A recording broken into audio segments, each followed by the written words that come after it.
2% के घर जमाई, मैं जानती हूँ कि तुम कार अफोर्ड नहीं कर सकते, लेकिन घर जमाई बनकर जरूर रह सकते हो। तुम्हारे पास 2 दिन का वक्त है।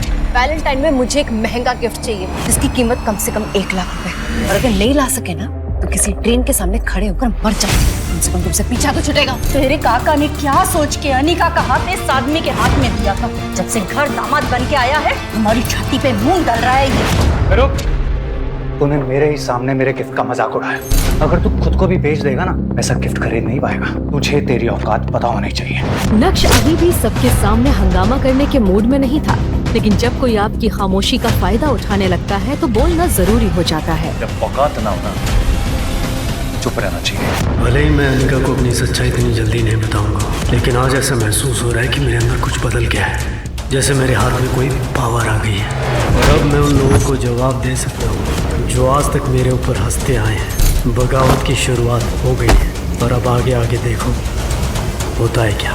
2 दिन बाद वैलेंटाइन के दिन नक्श अनिका के पास आया और उसे एक गिफ्ट बॉक्स दिया।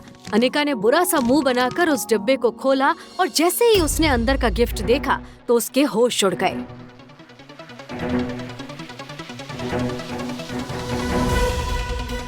ये तो जिमी शू सैंडल है। ये 10 लाख के आते हैं। तुम कहाँ से लाए? वो मैं दरअसल ये ओरिजिनल नहीं है, बल्कि उस महंगी वाली सैंडल की कॉपी है। यही मार्केट से खरीदी मैंने। ये नकली है।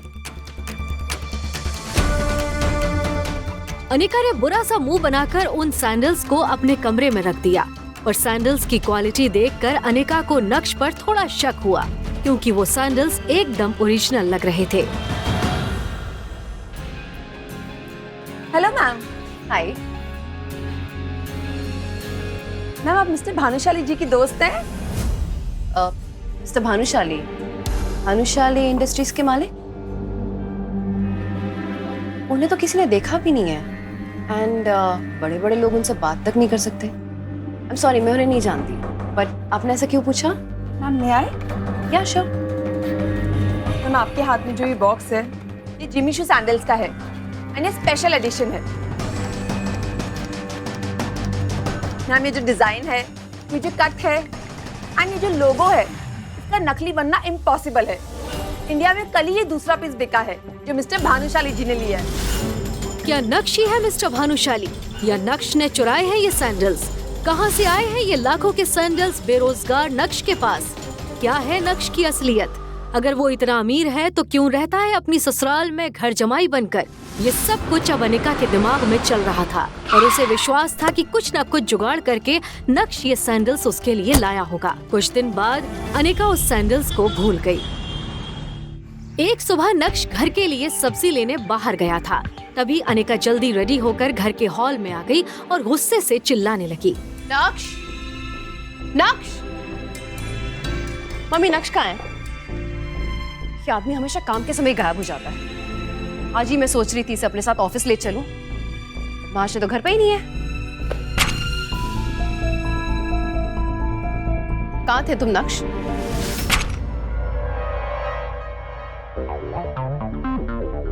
मैं तुम्हें आज एक आखिरी मौका दे रही हूँ। मेरे साथ ऑफिस चलो और कुछ काम करो। घर बैठे बैठे वैसे ही कामचोर हो गए हो तुम। खड़े खड़े मुंह क्या देख रहे हो? तुम्हारे कारण ऑलरेडी बहुत लेट हो चुका है। Get the files.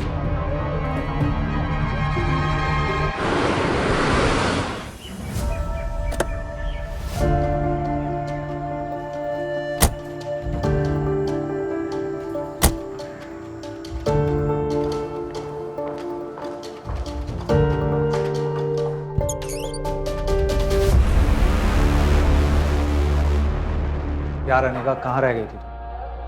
पता मैं पिछले 1 घंटे से तुम्हारा इंतजार कर रहा हूँ। यार, आई एम सो सॉरी यार। एक्चुअली कुछ लोगों की वजह से मैं घर से निकलने में लेट हो गया।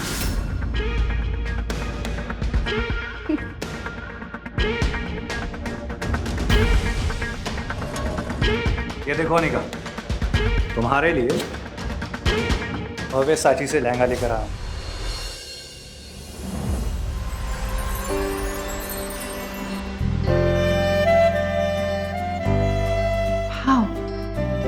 और ये वही लहंगा है जो दीपिका ने अपनी शादी में पहना था। तुम्हें अपनी फ्रेंड की शादी में जाना था ना? तो बस अब तुम यही पहनना।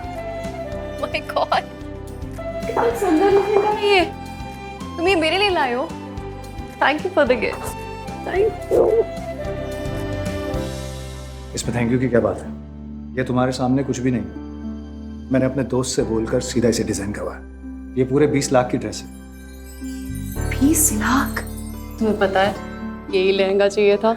अब देखना पूरी शादी में मेरी चर्चा होगी कि अनिका ने भावे साची का लहंगा पहना था, बिल्कुल सेलिब्रिटीज की तरह। सही कहा तुमने। और वैसे भी तुम किसी सेलिब्रिटी से कम हो क्या?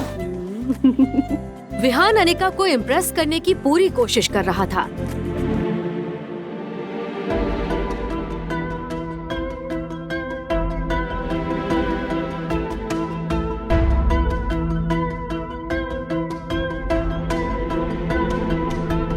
अनिका, ये लहंगा नकली है,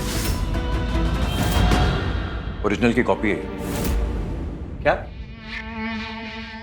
क्या बकवास कर रहे हो तुम? और तेरी हालत देखकर तो ऐसा लग रहा है कि तेरे पास शर्ट खरीदने के भी पैसे नहीं है। और तूने कभी भव्य साची का नाम सुना है? इस लहंगे को तू नकली बता रहा है। ओरिजिनल में सिल्क यूज किया गया है और इसका डिजाइन भी थोड़ा डिफरेंट है। मटेरियल काफी हल्का यूज किया है। इसमें भव्य साची की स्पेलिंग में जो पहला लेटर है वो कैपिटल में लिखा है, जबकि ओरिजिनल में तो वो छोटा आता है। ऐसे नकली लहंगे मार्केट में 5-5 हजार रुपए के बिकते हैं। अनिका ने जब ध्यान से देखा तो वो सच में नकली लहंगा निकला और ये देखकर विहान भी चुप हो गया और अपनी सफाई में कहने लगा, लगता है मेरे दोस्त ने मुझसे झूठ बोला है। मैं उसे छोड़ूंगा नहीं। मैंने तुम्हारे लिए ओरिजिनल भव्य साची का लहंगा मंगवाया था। मैं भला तुम्हें नकली लहंगा क्यों दूंगा?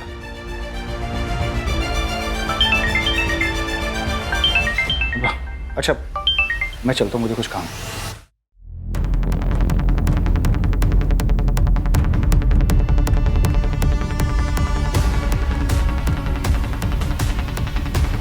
अनिका, मैंने आज तक कभी तुम्हें कोई सलाह नहीं दी, लेकिन आज पहली बार कुछ कहना चाहता हूं। यह आदमी तुम्हें इंप्रेस करने के लिए नकली और सस्ते गिफ्ट दे रहा है। ऐसे आदमी से तो तुम्हें बात तक नहीं करनी चाहिए। और मैं तुमसे वादा करता हूं कि मैं तुम्हारे लिए एक्सपेंसिव और ब्रांडेड गिफ्ट लेकर आऊंगा, और उसके लिए मुझे चाहे जितनी भी मेहनत करनी पड़े मैं करूंगा।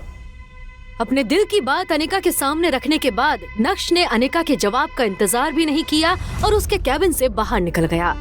2.5 साल की शादी में पहली बार अनिका को ऐसा लग रहा था कि नक्श उसकी फिक्र कर रहा है, उसे बुरे लोगों से बचा रहा है। नक्श का ये रूप देखकर अनिका चौंक गई थी। आज पहली बार अनिका के मन में ये सवाल उठा था, क्या नक्श को खुद से दूर रखकर मैंने कोई गलती तो नहीं की? ये क्या सोच रही हूँ मैं?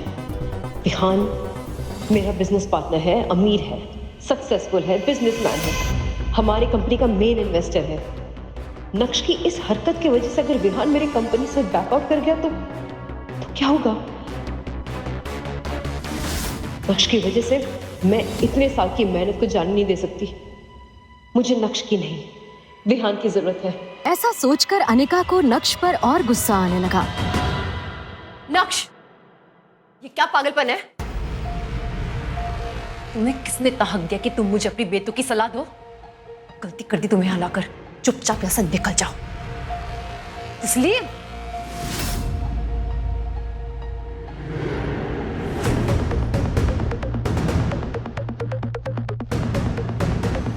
रुक, दादा कहाँ है?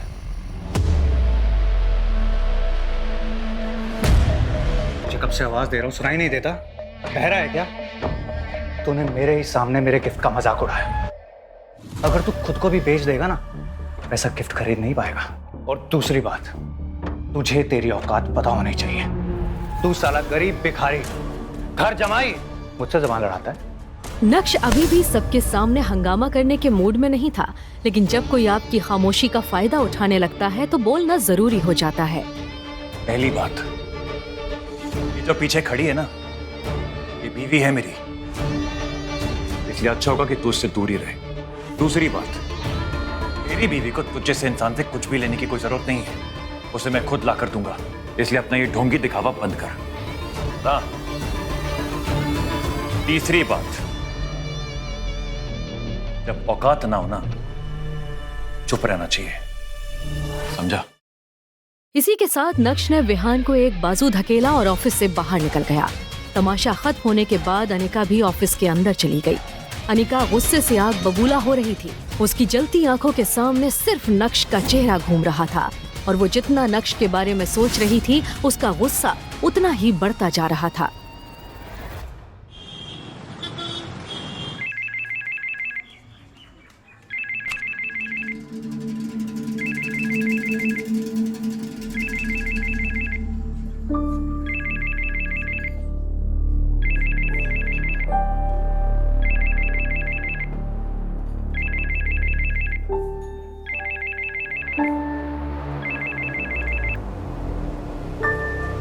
अभी के फोन का वेट कर रहा था।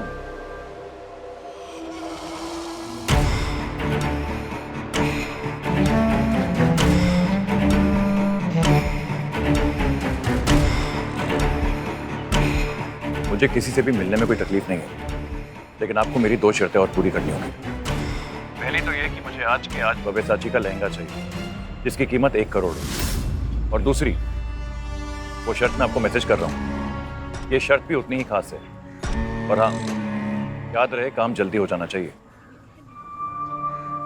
फोन रखते ही नक्श ने देखा कि उसे एक एड्रेस आया था। वो एड्रेस गोल्डन पार्क सोसाइटी का था जहां उसे मीटिंग करने जाना था। गोल्डन पार्क सोसाइटी सूरत ही की नहीं बल्कि गुजरात की सबसे लग्जूरियस सोसाइटीज में से एक थी। लेकिन नक्श किससे मिलने जा रहा है इस बात की उसे कोई जानकारी नहीं थी। बॉस चलोगे? बॉस, हाँ? गोल्डन पार्क सोसाइटी चलोगे? अरे गोल्डन पार्क सोसाइटी? हाँ। अब नक्श है इंस्टा एम्पायर वाली। क्या आपको पता नहीं है? इंस्टा एम्पायर का हीरो है नक्श, वो भी गोल्डन पार्क सोसाइटी जा रहा है। पता है, उसने सबके सामने विहान की असलियत बता दी। अब विहान दोबारा नक्श से नहीं भिड़ेगा। ये तुम्हें कैसे पता? पॉकेट एफएम पर सुना। 1 मिनट,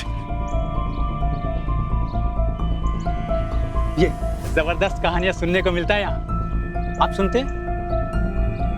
जरूर सुननी चाहिए, फ्री है। अब भी ऐप डाउनलोड कर लीजिए। प्लीज। लगता है मैंने कुछ ज्यादा ही बोल दिया। आइए बैठिए, चलिए आपको छोड़ देता हूँ गोल्डन पार्क सोसाइटी। उस सोसाइटी में सूरत के ही नहीं बल्कि गुजरात के सबसे अमीर लोग रहते थे। शहर के अमीर लोग वहाँ आया जाया करते थे। नक्श जैसे ही अंदर जाने के लिए आगे बढ़ा तो उसके पुराने कपड़े, पैर में चप्पल देखकर सिक्योरिटी गार्ड ने उसे गेट के बाहर ही रोक दिया। ए भिखारी, अंदर क्या घुसा चला जा रहा है? मेरी मीटिंग है अंदर, मैं मीटिंग के लिए जा रहा हूँ। अबे साले, झूठ बोलने से पहले ये तो देख लेता कि तेरी हालत क्या हो रखी है। ये गोल्डन पार्क सोसाइटी है, यहाँ पे शहर के लोग बड़ी बड़ी गाड़ियों से आते हैं। और तू भिखारी, तू अंदर भीख मांगने जा रहा था ना? मैं अच्छे से जानता हूँ तुम जैसे लोगों को। चल भाग यहाँ से। तो भाई मेरी सच में अंदर एक मीटिंग है, मैं मीटिंग के लिए जा रहा हूँ। अरे मना किया ना, चल भाग यहाँ से। एक काम करो, तुम मेरे साथ चलो। अरे मैं मना कर रहा हूँ ना, यहाँ कुछ देखो भाई। अरे काम करो, मैं कह रहा हूँ ना, नहीं जा सकते। अरे मैं तुम्हें खुद मिलवा देता हूँ। अरे तुम नहीं जा सकते। जाएंगे अंदर। अरे जा यहाँ से, समझे? चल।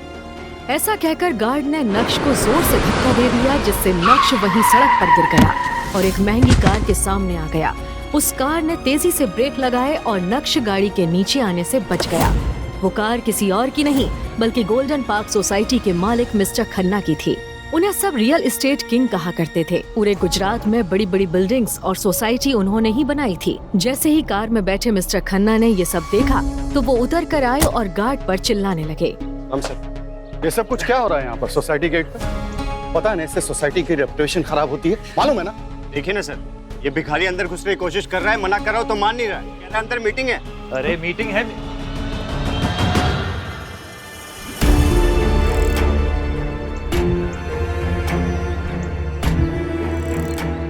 नक्श सर, आप? Mister Khanna? Sir I am so sorry, मुझे पता नहीं था कि आप हैं। नहीं तो मैं खुद चला था सर आपको लेने के लिए। अरे बेवकूफ, तुझे पता है ये कौन है? इनके सामने तुमने मेरी इज्जत खराब कर दी। अभी मैं तुझे नौकरी से निकालता हूँ इनके सामने। इसकी कोई जरूरत नहीं है मिस्टर खन्ना। वैसे भी मेरी हालत ही कुछ ऐसी है कि कोई भी देखेगा तो मुझे भिखारी ही समझेगा। It's not his fault. Okay, forgive him. Sir, लेकिन 4 साल पहले जब मैं आपसे मिला था, यू वर एब्सोल्युटली फाइन। अभी ऐसा क्या हो गया? मिस्टर खन्ना, कुछ ऐसा हुआ है जिसके बारे में मैं आपको अभी कुछ नहीं बता सकता, पर जल्द सब कुछ बदल जाएगा। फिलहाल मेरी अंदर एक मीटिंग है जिसके लिए मैं जा रहा हूँ। I will see you soon. मैं आपको जल्दी मिलता हूँ। Thank you. एंड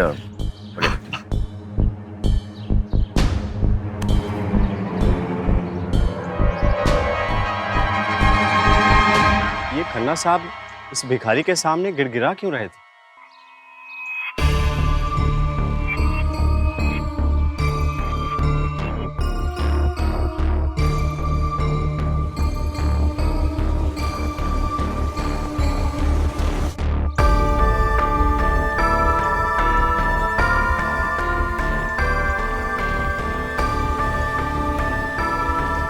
तुमने मुझे पहले क्यों नहीं बताया कि मुझे इस इंसान के साथ मीटिंग करनी है?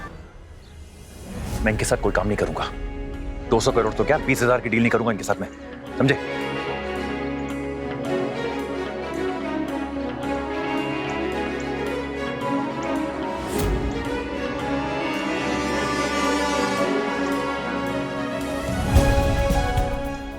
कौन था ये इंसान जिससे डर कर छुप रहा था नक्श? क्या नक्श सच में गरीब है? तो कैसे वो 200 करोड़ रुपए की डील कर रहा है? और अगर नक्श अमीर है तो क्यों वो रह रहा है गरीबों की तरह अपने ससुराल में? क्या होगा जब अनिका को पता चलेगी नक्श की हकीकत? क्यों हुई नक्श की शादी अनिका के साथ? इन सभी सवालों का जवाब पाने के लिए बस अपनी स्क्रीन पर नीले बटन को क्लिक करें, फिर प्ले स्टोर खोलने के बाद पॉकेट FM ऐप इंस्टॉल करें और फिर अपने मोबाइल नंबर से रजिस्टर करें। अब आप पॉकेट FM की ढेरों मजेदार कहानियाँ सुन सकते हो। सुनने के लिए तुरंत डाउनलोड करें पॉकेट FM और सुने ये दिलचस्प कहानी इंस्टा एम्पायर।